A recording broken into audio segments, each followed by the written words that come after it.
In February 1934, at the Congress of Victors, as the Soviet press was calling it, the delegates to the 17th Congress of the Communist Party of the Soviet Union cast their votes for the members of the Central Committee. And when the counting commission finished counting, they discovered something that could not be allowed to exist, which was that Joseph Stalin, the General Secretary of the Communist Party, the undisputed leader of the Soviet Union, and the man in whose name the entire apparatus of Soviet power operated, had received 292 votes against him, while Sergei Kirov, the first secretary of the Leningrad Party organization, the man with the easy laugh and the hunter's tan and the genuine popularity that Stalin had spent his entire career manufacturing, artificially had received exactly 3 votes against, which meant that the party had just told Stalin, in the only language available to it under the circumstances, that if it had a choice, it would prefer someone else. And Stalin read that message with the complete clarity of a man who had spent 15 years learning to read exactly this kind of signal, and he smiled and embraced Kirov and called him his dear brother and began making plans. To understand why Kirov was the one man Stalin genuinely feared, you need to understand what made Kirov different from every other senior figure in the Soviet leadership. Because the Politburo in 1934 contained men of considerable intelligence and political skill, Molotov and Kaganovich and Voroshilov and Orjonikidze, men who had survived the brutal internal politics of the Bolshevik Party since before the revolution, and yet none of them posed the kind of threat to Stalin that Kirov posed, because none of them had what Kirov had,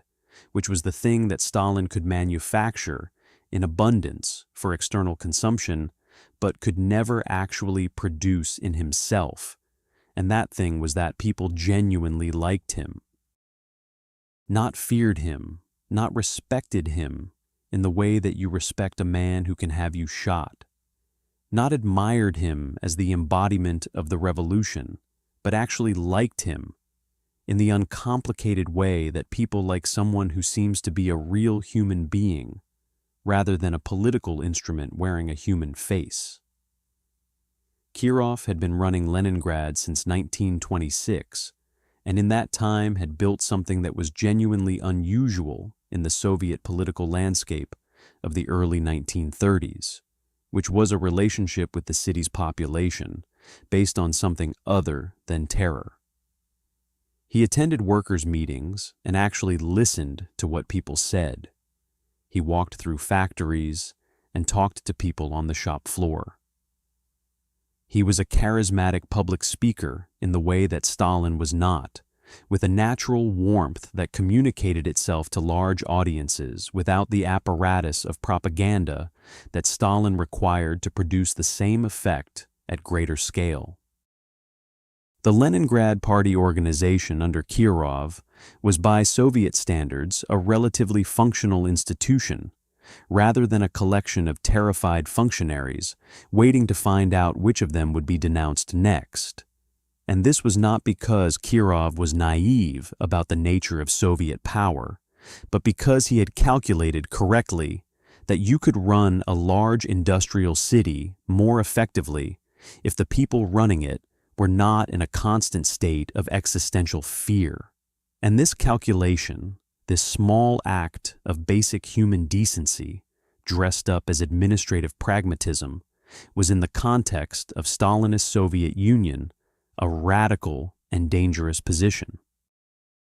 What made the situation at the 17th Congress particularly dangerous for Stalin was not just the vote count itself, but what had happened before the voting, in the corridors and side rooms of the Congress, where several senior delegates had approached Kirov privately with a proposition that was as close to political suicide as anything available in the Soviet Union of 1934. which was that Kirov should allow his name to be put forward as an alternative to Stalin for the position of General Secretary. The delegates who made this approach were not naive men. They understood perfectly well what they were suggesting and what the risks were, and the fact that they made the approach anyway tells you something important about the degree to which the senior party membership had privately concluded that Stalin's leadership was taking the country somewhere they did not want to go, and that Kirov was the only person in a position to offer an alternative. Kirov refused. He refused, and then he did something that was either an act of genuine loyalty or an act of spectacular political miscalculation, depending on how you read his character, which was to go to Stalin and tell him about the approach, apparently believing that this demonstration of loyalty would protect him, apparently not fully understanding that the information he was delivering was not reassuring to Stalin, but was instead the confirmation of exactly what Stalin had already suspected, which was that Kirov was the focal point of everything in the party that was not Stalin, and that as long as Kirov existed, that would remain true, regardless of what Kirov personally intended. Stalin embraced him. He called him Mironish, his nickname for Kirov, and he said that Kirov was his true friend and his brother, and the embrace was warm enough and the words were convincing enough that Kirov apparently believed them, which says something about the extraordinary quality of Stalin's performance in personal interactions, his ability to make the people he was planning to destroy feel completely safe in his presence right up until the moment they were not.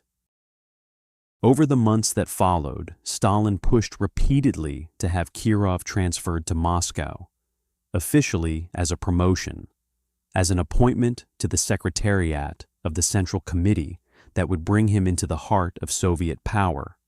and Kirov resisted each time, preferring Leningrad and his factories and his hunters and his genuine relationships with people over the airless political atmosphere of Moscow. And eventually, in late 1934, Stalin succeeded, and Kirov was appointed to the Secretariat and told he would be moving to Moscow in early 1935, which meant that by December 1934, Kirov was in his last weeks in Leningrad, preparing for a move that would bring him permanently within Stalin's reach. On the 1st of December 1934, a man named Leonid Nikolaev walked into the Smolny Institute in Leningrad, the headquarters of the Leningrad Party organization, and shot Sergei Kirov once in the back of the head in a corridor on the 3rd floor. Nikolaev was a disgruntled former party worker who had been dismissed from his position and had been trying for weeks to get an audience with Kirov to complain about his treatment, and he had been stopped by Kirov's bodyguards on at least one previous occasion and had been found to be carrying a pistol,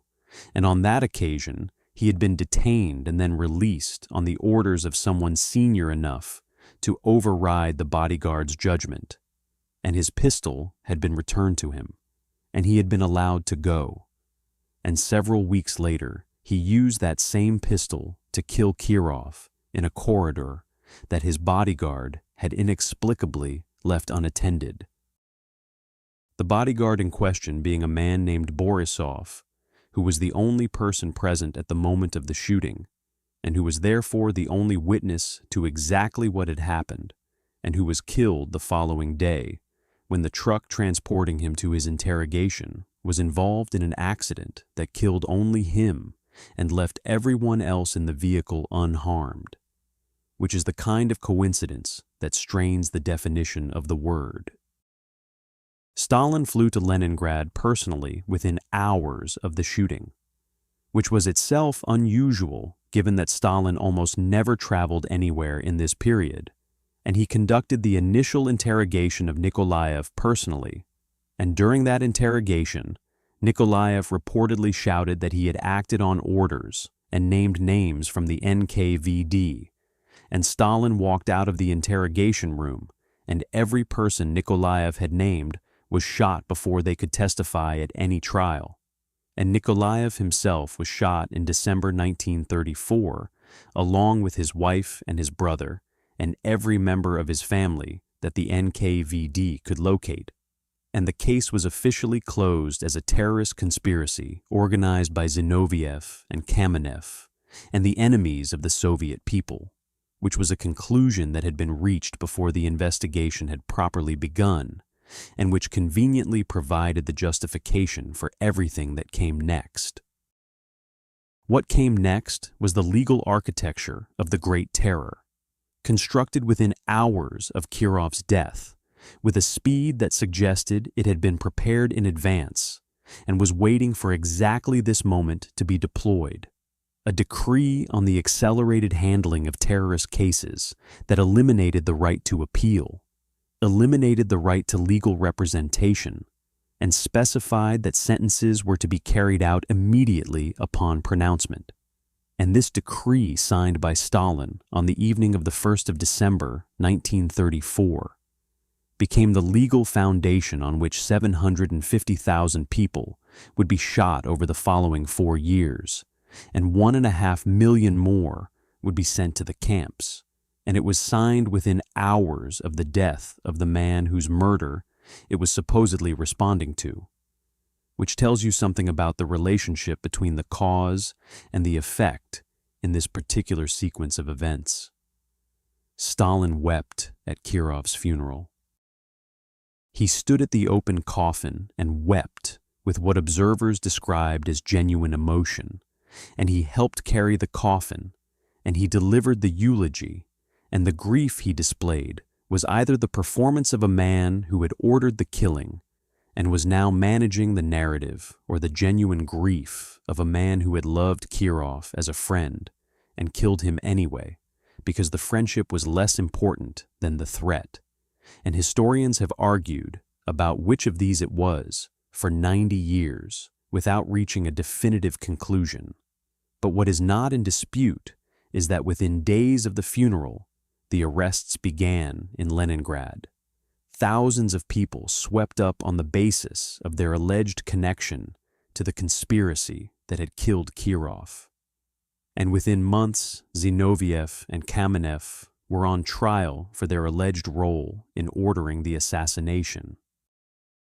And within 2 years, the first of the great show trials had begun, and the machinery that Kirov's death had set in motion was consuming the entire senior leadership of the Soviet Party and military at a rate that had no precedent in the history of any modern state. Of the 1,966 delegates who had attended the 17th Congress, the Congress of Victors, where Kirov had received his 3 votes against, and Stalin his 292, 1,108 were subsequently arrested, and 848 of them were shot, which means that Stalin killed nearly half of everyone who had been in that room when the vote was counted.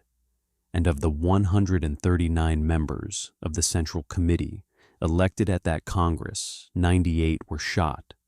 and the counting commission that had tallied the original vote results and discovered Stalin's 292 negative ballots and had made the decision to destroy the evidence and announce 3 was itself eventually destroyed.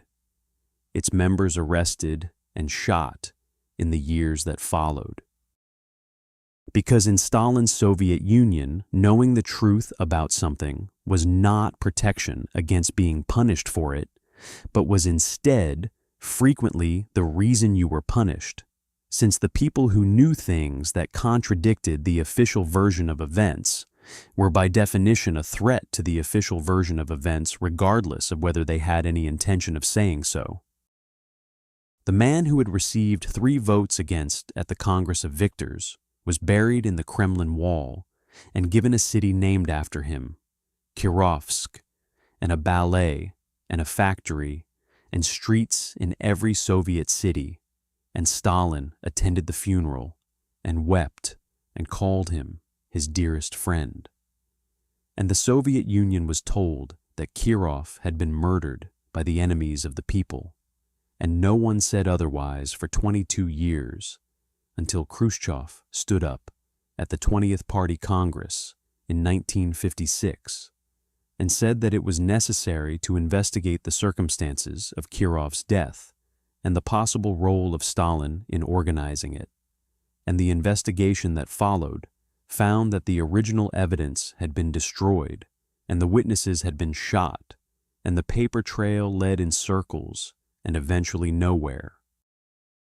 which was exactly what it was designed to do by the man who had stood at the funeral and wept and called Kirov his brother, and in the same breath signed the decree that turned his murder into the legal foundation of the Great Terror.